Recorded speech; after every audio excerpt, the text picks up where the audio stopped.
My name is Abhi Arumbakkam and I am a project manager at Resource Productions. We are a 20-year-old company. We are a social enterprise based in Slough. Very recently we were one of the 50, we were named one of the 50 most creative companies to work in the country by Creative England. We're part of the very prestigious CE 50 list. And that there is our very diverse team, a very good-looking team, if I may say so myself. Our vision, when our boss, Dominique Unsworth, set the company up back in 1999, was to enable creativity and change through film. The whole idea that got Dom excited was to get people who you don't often see represented in mainstream media to make film and art, and then to have other people's views of them challenged. And that's what really drives all of our work forward. We work with a range of people. We diversify, we organically diversify the range of people who are then able to make creative content within the industry. We focus largely on people who live outside London. And we also target those who have access learning of physical disability or have trouble returning to work. And we do that through a number of ways. We have, that's a fantastic photo right there. Yeah, and here's what we do. We have different strands. We have something called Youth Engagement Slough, where we work directly with young people. We run Film Club, which is a weekly Monday film club, which Lilly helps run. And then we have VR Thursdays, we have Script Saturdays. We also work very closely with a lot of grassroots community organizations, which puts us directly in contact with some of the clientele that we are trying to reach. These are some of the people that we have worked with in the past, who are now, many of whom, those who are circled, are working in the industry. You see, that young man there has actually worked on a Star Wars film. That young lady there is now signed with Film 4 to go and to direct a feature. But that's just statistics. I want to tell you a little story, and that's inspired by personal experience, and that kind of demonstrates to me, it brought home to me in a nutshell really the kind of work that we do. It's a story of a young girl called Kitty. Kitty is 17 years old. She has cerebral palsy and she's restricted to her wheelchair. She's also non-verbal, which means she communicates through a letterboard, and she usually has a parent, a mum or dad, to her left, who then read out what she has just said. Kitty attended the BFI Film Academy, which we run at Pinewood, and she graduated from that. And then subsequent to that, so she got an idea of what the film industry was about.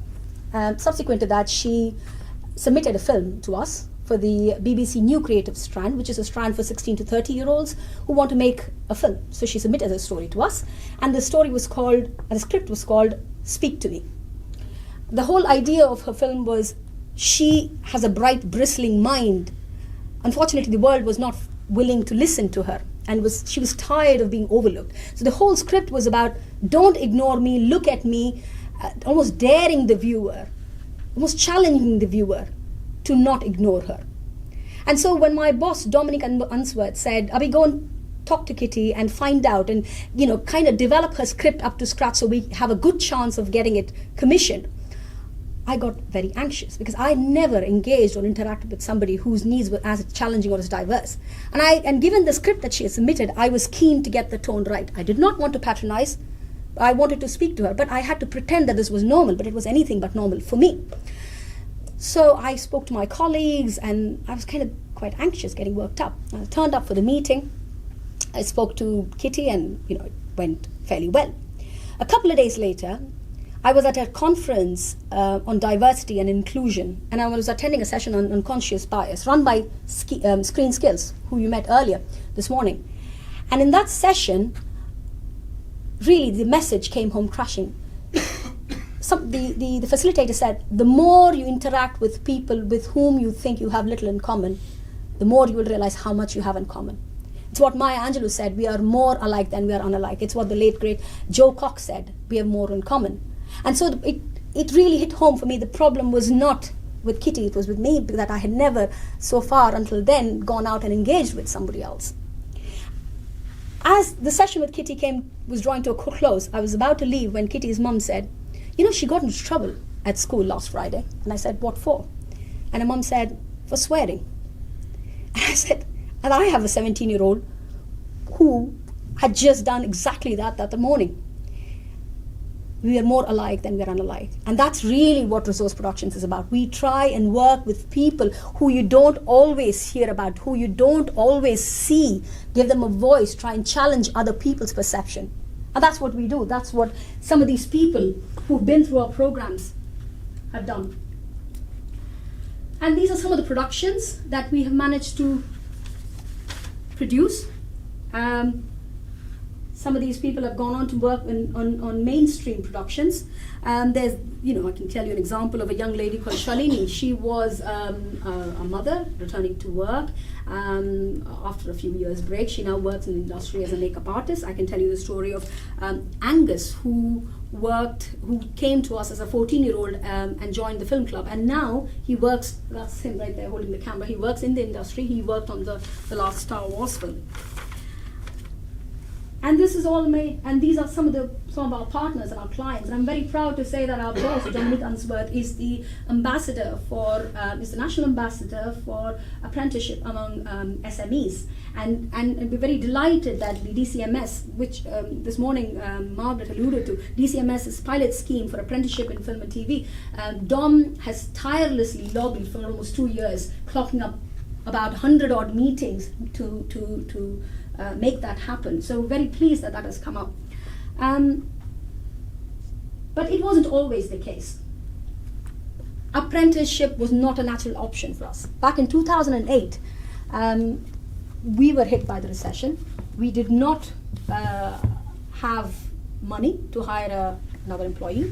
The company was not growing, and we were struggling, to be very honest. And apprenticeship, it just presented itself. It just seemed like a no-brainer, the only option, and the most viable option, if you like. And we hired our very first apprentice. His name was Finn. Finn actually wanted to be a physicist. And he had taken media studies in his school. Unfortunately, he didn't get the grades required to go and study physics in university. So he had a year, so he came to us, and he did an apprenticeship with us. And it sparked something in him, and he identified it was almost a blessing in disguise, and it seemed like the right thing for him to do. He then went on to study animation at university, and he now works in a very big animation company in Dublin, and he leads a team, and he's very well respected in the industry. And that came about, that's how it happened for us. I am going to now invite two of my colleagues, Siobhan and Lilly. Siobhan used to be an apprentice with us, and we've absorbed her into the company, and she's now an administrator with us. And Lilly is currently working with us as an apprentice. And I'm going to invite them, and then we're going to take the conversation forward. Yeah? Okay. What is apprentice to you? To me, an apprentice is someone who maybe they feel like they are ready to go into work, but they just don't know how, or they just need that extra stepping stone, that extra little bit of help, or there's something they want to learn about, but they also maybe work better practically, and need like the good balance of practical and theory kind of thing to get them into that next step. All right. And Lilly, what is your understanding, and how would you define apprentice? Being an apprentice now, for me it's literally just learning on the job. And I know probably a lot of jobs are learning on the job, but you don't have to come with any you do have to have qualifications, but you don't have to kind of come with any kind of like 5 years experience in. You just say, I'm new, I want to learn, and it's all about the attitude to do with it really, and it's just I'm ready if you're willing to teach me or mould me into the company. I'm ready to give you my time and my commitment within this. So it's just learning on the job, and then taking those skills forward and putting them into your personal life as well as your work life. All right. Okay. So, but Siobhan, let's go back a few years. So tell me, how did you come upon apprenticeship? How did you come to be an apprentice? So I left uni, not finished. I mean, dropped out of uni after a year because what I was doing, what I was studying, was not what I wanted to do. So I was trying to pursue performing arts because that was actually my passion. After attending a vocal class regularly at a local youth centre, the opportunity to volunteer was presented to me, and then after volunteering for a while, an apprenticeship was presented to me as well, and I was offered to do a community arts apprenticeship, a level 3 community arts apprenticeship with Diva in London, and I jumped at it because first of all I didn't really know what it was, and second of all I was like, this is a new field that I haven't really tried out really, but it doesn't seem far off what I'm doing, so let me try that and let me see if it works for me, and it really did. I really clung to it. It was really something that I found quite easy to do. It just seemed to just feel a bit quite natural to me to do that, to like study that. So that's how I started my apprenticeship. I also wasn't with Resource at the time. I was with a different company, one of our partners, Swipe, Slough West Indian People's Enterprise. So that's where I was going to do the vocal class. And it was one of the leads there who presented the apprenticeship to me. So yeah, I was doing my apprenticeship there. But then after, because Resource Productions is one of our partners, I guess Jamie and Dom started talking and were like, what Sean's doing at Swipe is really good. We don't really have anything for her to do, so I don't know if you'd like to help her out. Kind of thing. We shared the time, your time, yeah, and we shared your salary, yeah, as well. And how did, in any way, because I know that you're a performer, do you want to elaborate on that? And did that? So yeah, so I wasn't not performing this entire, so like musical theatre and stuff is exactly what I wanted to go into still, but this new opportunity was so not far from what I was already doing, but doing the apprenticeship helped not only build up my quite a lot of transferable skills, it helped build up my confidence a lot, because after, like, when I left uni I was in quite a low place because I just didn't feel like I knew what else I was going to be able to do, or where I was going, or how to get to where I wanted to go to. So doing this apprenticeship, being able to have like that responsibility of going to London once a week to go to college and meet new people and just talk to more people, and just talk to like-minded people as well, it really built up my confidence. And because of the hours that I had as well, it was flexible enough for me to be able to go and audition for amateur dramatic musicals, and do that as well, and that really built up my confidence. And then going to Resource Productions kind of like hit home in that, because it's a film production company, and because I am a performer, I was able to be in a lot of short films and build up my skills in that sense. And then it all kind of led to my first professional theatre job in China, like last month. I got to tour a musical in China, which is so beyond anything I thought I'd be able to do, but it really happened. So how long from the time you started apprenticeship to now? 5 years? 5 years? Yeah, I started my apprenticeship in 2014, and then the audition and me given the role happened at the beginning of this year. Fantastic. Yeah. And Lily, how did you come to be an apprentice? So I always wanted to go into the film. Well, actually, that's a complete lie. No, I didn't. Sorry about that. So I didn't pass a maths GCSE, which obviously is like the worst thing in the world to happen when you're at school. Obviously, a lot of mum had to deal with that drama. But yeah, so I didn't get to the school I wanted, which meant I had to go to a college, which for me was the worst thing in the world, because I always thought sixth form was great. But failing my maths GCSE was the best thing that ever could have happened to me, because it meant that I found film studies. So I studied film studies for 2 years. I did script writing and stuff. And then through my college experience, I also did dance, and I was like, right, I want to be a dancer, I want to be a choreographer. So I then applied for all these unis. All of them accepted me, but still it was a uni aspect. Because I wanted to do such creative things, I thought, why am I paying £9,000 a year to sit in a classroom for, I don't know, too much time to be sitting in a classroom. So I took off and went travelling because I thought that's what I'll go explore the world. I'm 18, I can do it. It was harder than you think, to say the least. And then when I came back, I had a place at university, they let me defer, and I still thought, no, I don't want to do it. I don't want to pay this much money and just be stuck with this 3-year commitment that I'm not even sure I'll enjoy. And the apprenticeship came up quite randomly for me. My brother had work experience with Resource Productions, and he just sent me an email, saying, he was like, I know you're looking for broadcast, you're looking for something to do in TV, and this is bagged my way. And I saw so many opportunities. There are loads out there, but you've just got to literally sit down for hours and shuffle through them all. So this one came, I thought, you know what, I'll apply. I made it through to the audition stage, went through, had my assessment day. When I did the assessment day, I was vegetarian, and I came out, and 2 minutes later I went to McDonald's and bought 20 box chicken nuggets because it went that bad, this assessment day. Honestly, I came out crying. I went back to my mum, I was embarrassed myself. I didn't know how to put a plug socket in a plug and attach HDMI cables and wires. I knew nothing. And then I got a call a week later and they said, we'd like to take you on this apprenticeship. And I kind of said on the phone, because it was Dom, the CEO, that phoned me at the time. And I said on the phone, can I ask why? Because I did so badly. And she started laughing. She said, well, clearly you didn't.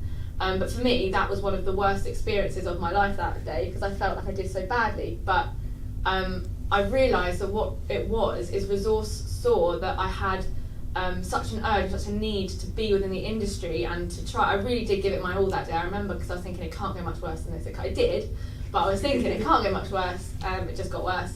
But I kept a positive attitude. I shook everyone's hand before I left and I said, please let me know, and I had a real get-go attitude during that day assessment, and I think that's what stained them, and that's what left my personality on them and made them give me a ring and think, she doesn't know anything, but she can learn. Like Abby always says, you can't teach attitude, you've got to come with it. You can teach how to answer the phone, how to do emails, how to, literally, if you asked me a year ago to do this, I'd say no way, I'll drop you there and I'll drive home.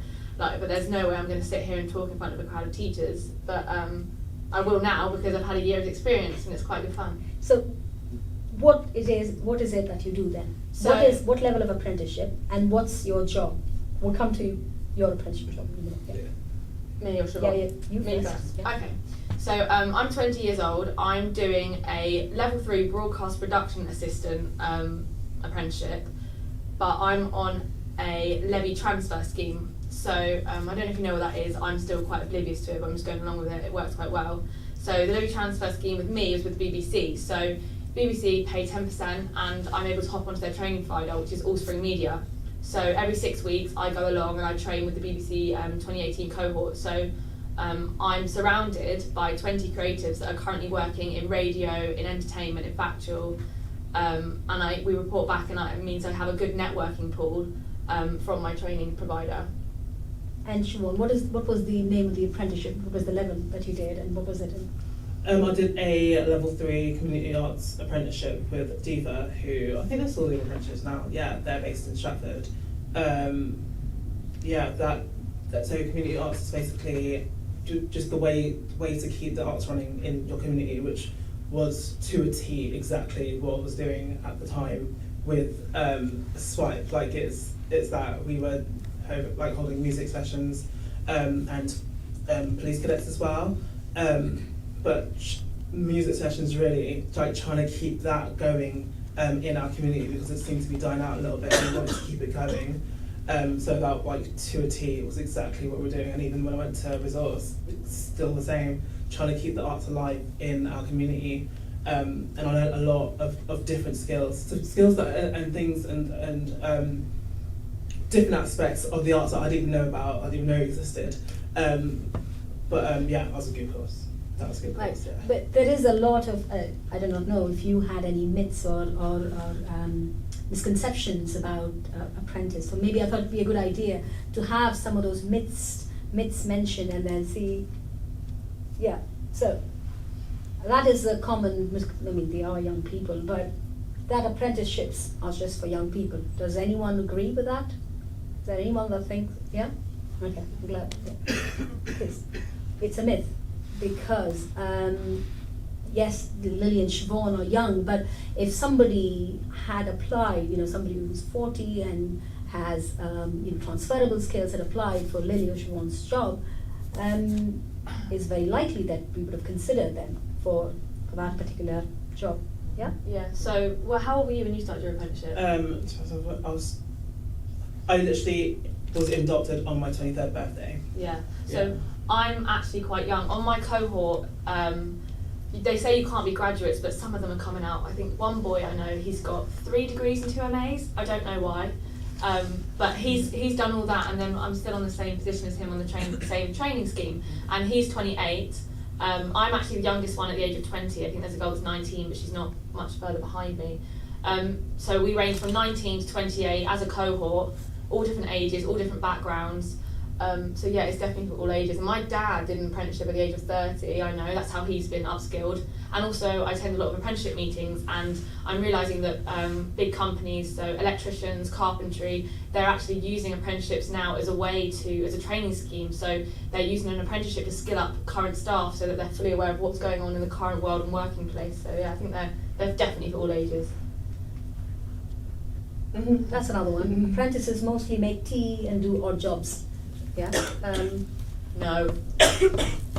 we make the teas and coffee. Well, I make the teas and coffees, but it's because I like making tea and coffee. And to be fair, in our office, if you feel for a tea or coffee, you get up and you're like, anyone else want a tea or coffee? It's just manners. It's like anyone, yeah. It's not really an apprentice thing. We had someone once, and he did BFI training, and now he's gone through it. And now he's a production manager of quite a big, glamorous, edgy brand or whatever. I don't know what he does, clothing and things, but he does the marketing for it. And the producer said to him, he said, do you want a tea or coffee? And someone said to him, you'll never get a high up ranking job if you keep offering to make teas and coffees.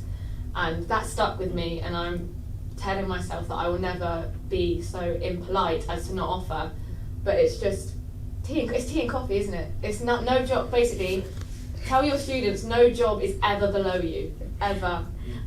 So Lily, we've got to come to your job description. The project that Lily manages, she's a film officer. We've recently set up what's called Berkshire Film Office, because it is where location managers and production managers come to us, and we are on one hand answerable to them, and the other hand we hold locations that are that are held by the 6 unitary authorities that make up Berkshire. So Lily, the clients on either end never do not know, it's none of their business to know that Lily is an apprentice, but she, as far as they're concerned, she is the film office. She's the one point contact for the location and film crew. On the other hand, she manages the 6 unitary authorities that make up Berkshire.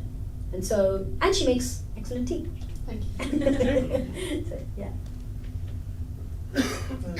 It's just cheap labour.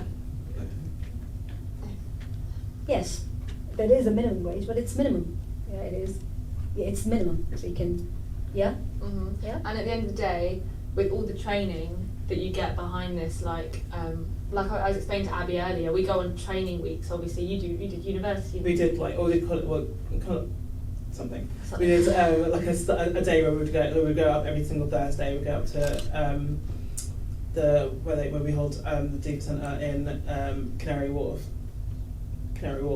And we'd have a day, and that's where we do the theory part of the apprenticeship. So that we'd work the rest of the week, and then every Thursday we'd go up and do that day. It would run kind of like your regular academic year kind of thing. So when it was school holidays, we'd have school holidays, but otherwise every Thursday we'd go up and train.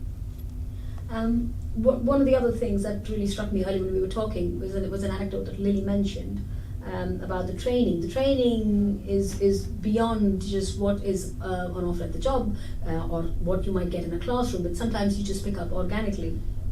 Yeah, because about the red lines? Oh, the red lines. Very interesting. I'm quite heavily dyslexic, so me and words don't get along very well. So when this job role came along, I'm a film officer, so a lot of it's communication. So I'm on the phone, lots of location managers, seeing what they want, making sure it's put in place.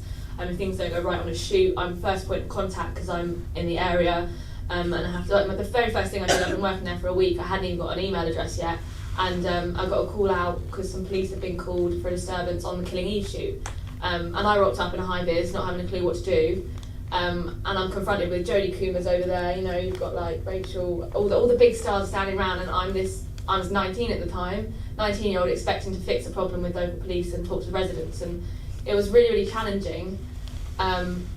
But yeah, what we were saying about the training and the fact that it's minimum wage is I go on these training weeks and I come back, and one of the weeks was learning to edit and shoot, and I'm not techie at all, so I had to learn to edit, and obviously you put time and money into someone going away training, but the thing is then I'd come back and our editor was really busy with the shoot, so I said, oh don't worry, I've done a week training on editing, and I managed to sit in there and just sit and subtitle the film and do the final touches.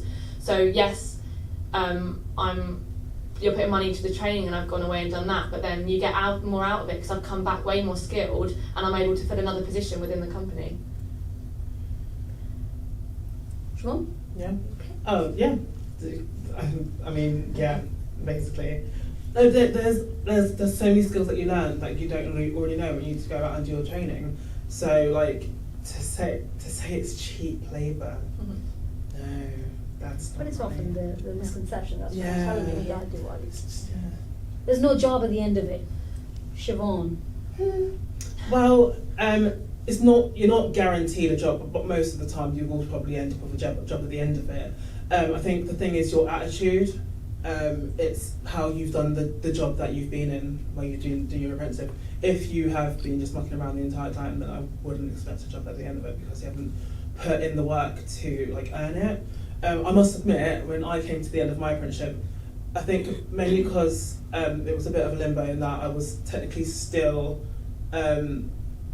employed by Swipe, but I was working at Resource and I'd done a lot of work at Resource. I didn't quite know whether I was going to have a job because I knew there wasn't really a job for me at Swipe because there wasn't really much for me to do. But then I didn't know if Resource was taking me on like properly, so I for a little bit didn't really know. So what I did as kind of a cushion in case was I applied for college to go back to college and do performing arts at Reading College because it's the college I used to go to when I was a teenager, so I knew it well. So I applied for college, got into the course way before I even knew I had a job or not.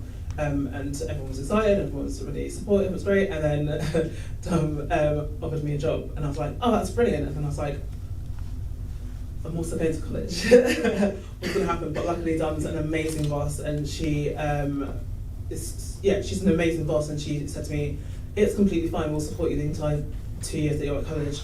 So I was able to work and do college at the same time. College was a full-time course, but I was able to work my hours around so that I can work and I can go to college at the same time. It's not a thing that every employer does, definitely not at all, which is why I'm very grateful for it, but she did allow me to do that, yeah. We also, your line manager, Amanda. Oh my goodness, amazing, wow. So Amanda was a former apprentice as well. She was the second apprentice that Resource ever had. She did her apprenticeship and then she went on to do kind of, I want to say, a part-time course at uni in that. So basically it's a full-time course, but she's elongated it over 5 years so that she's able to do it and work at the same time. She has funded her way through uni by applying, by researching, scouring the internet, looking at all different kinds of websites, books, everything she can find to find any little pots of funding that she can find so that she can fund uni. So she's about to, I think she's about to go into her last year, or she's about to go into her last year, and she's completely funded her way through uni. So she's about to leave uni with a degree, and no debt, which is she overfunded. Amazing. She overfunded. Extra. Absolutely amazing. She definitely deserves. She started. I forget how old she was when she started, 18. But she's 18 when she started. The way she's worked so hard and worked her way up from being an apprentice in what she was doing also at Diva, and worked her way up to now she's head of production at Resource Productions. She honestly is phenomenal. Yeah. One of the commonly held misconceptions, a lot of employers do not hire apprentices or are hesitant to hire apprentices because they believe that 20% of the time has to go towards training. But we've been very lucky with our training providers, with both Siobhan and with Lilly, that they've been very flexible. Do you want us to say how you work? How you? Yeah, so like I said earlier, I do 6 weeks away with All Spring Media, and they're really, really good, and they're quite flexible as well. So I obviously have to do these 6 weeks are a requirement, but they're really flexible in the sense that a lot of my learning's done online. I'm not a techie person at all. Every time I type, it just comes up in red. So, but the way that they let me work is that I went on a recce a few weeks ago. I recce'd a few locations for a short film, and I came back, scanned it through, chucked it online onto one file, which is like a portal we use, and they can monitor my work, and that was it. That was 20% of my grade ticked off, because I'd evidenced recceing, and it goes towards, you know, production assisting. But if anywhere else, I'd probably have to sit in a room for 2 hours and listen to someone else tell me how they've done that. But I was able to actually get on the ground learning, you know, speak to people that are homeowners, tell them what I do, you know, see if they've got a south-facing garden or not, and like where the sun's going to come through at certain times, see if we can use it to shoot. So that was quite interesting. But I think on-the-job training, e-learning, I can base it around me, because as a film officer, if I get a call, I kind of have to deal with it then and there, because the whole point of a film officer is that you have to build a relationship with the industry so that they'll come back and they'll keep using you, and knowing that I'm going to go there because I know that they've got good locations and the relationship's good with them. And the only way you build that is that if you can be responsive 24/7. So the way my learning works around that is that if I get a call and I'm trying to do something, I can stop straight away and get back on it. Do you know what I mean? It's very, very flexible around what I want to do and when I want to do it, and I can access that 24 hours a day whenever. This is the other one. Apprenticeship is just something you do if you play this. No. No. I mean, I did. I didn't wrong. In that I wasn't the greatest student at school. I definitely, my current self looks at past me, secondary school me, and like, why? But I eventually passed the things that I needed to pass. Like, I got my English, I got my maths, and I got other things that I needed as well. And I went into my apprenticeship not having done a level 3 before.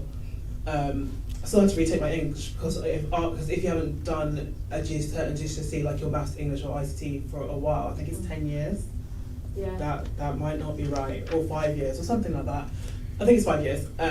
You have to retake it for the apprenticeship. Otherwise, you're pretty set. We're going to have to race through, because Mark's just told me we've got 2 minutes. Yeah. So Can I just stress something here? Oh, yeah. Go on. So basically, obviously, it's only something you do fail at school. I didn't fail at school. I didn't get my maths, but 2 more times I got it at college. But if I didn't get that at college, I would have struggled to get the apprenticeship I'm in. I can't stress how important it is that children have their maths and English. Otherwise, they're really going to struggle to kind of kickstart and go anywhere else. Like maths, it wasn't basic when I was starting school. As I was in year 9, I think it became the needed, and then that was stressful because I was planning on not passing those ones and getting like dance and stuff, but apparently needed them. So yeah, honestly, if you're a student or you're in contact with students, make sure they get those two, because they're crucial. Don't worry about anything else, just get those two, then you can build the skills from there via apprenticeships or training schemes. So, yeah, really good for practical learners, like Lilly just explained. They're not as good as a degree. You can do a degree in apprenticeships. Like I was for level 3, but you can't, like Amanda, you can do a degree in apprenticeships. You're not limited. Employers don't value apprenticeship. But you give me, well, I don't have to say it anymore. I can show you in evidence that, I forget how many apprentices we've had. I want to say it's 6 or 7 in total that we've had. Just because they're such a great scheme to get you into work. And to grow the company organically. Grow your company, to grow those young people and grow anyone, to be fair. That's such a great.